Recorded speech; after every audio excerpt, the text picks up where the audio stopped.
ఎంపీల రాజీనామా నేపథ్యంలో వైసీపీ నుంచి ఘాటు వ్యాఖ్యలు వినపడుతున్నాయి. కేవలం జగన్ వల్లనే ఒక మత్స్యకారుడు పెద్దల సభలో అడుగుపెట్టగలిగారని గుర్తు చేశారు మాజీ మంత్రి పేర్ని నాని. అలాంటి వారంతా ఇప్పుడు జంప్ జిలానీలు అయ్యారని ఎద్దేవా చేశారు.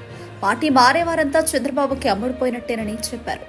చంద్రబాబు గెలవాలంటే ఇతర పార్టీల సాయం అవసరమని, జగన్ గెలవాలంటే జనం సాయం చాలు అని అన్నారు పేర్ని నాని.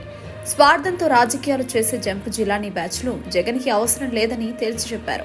ఎవరెన్ని ప్రయత్నాలు చేసినా 2029 ఎన్నికల్లో ప్రజలు కూటమి ప్రభుత్వానికి ఖచ్చితంగా బుద్ధి చెబుతారని అన్నారు పేర్ని నాని. 2029లో విజయం వైసీపీదేనని ధీమా వ్యక్తం చేశారు. అసలు వెనుకబడిన వర్గాలకు రాజకీయాల్లో ప్రాధాన్యం ఇచ్చింది, వారికి పదవులు కట్టబెట్టింది జగనేనని చెప్పారు పేర్ని నాని. రాజ్యసభలో ఖాళీ అయిన 2 పదవుల్లో చంద్రబాబు అదే సామాజిక వర్గాల వారిని నియమించాలని డిమాండ్ చేశారు. ఎన్నికల హామీలు అమలు చేయలేక ప్రజల దృష్టి మళ్లించేందుకే చంద్రబాబు డైవర్షన్ గేమ్ మొదలు పెట్టారన్నారు. అధికారంలో ఉన్నప్పుడు తమ పార్టీ ఫిరాయింపుల్ని ప్రోత్సహించి ఉంటే టీడీపీలో ఒక్కరు కూడా మిగిలేవారు కారన్నారు నాని. తాము ఫిరాయింపుల్ని ప్రోత్సహించలేదని చెప్పారు. ఇప్పుడు ఏపీలో లావాదేవీలే తప్ప రాజకీయాలు లేవని అన్నారు.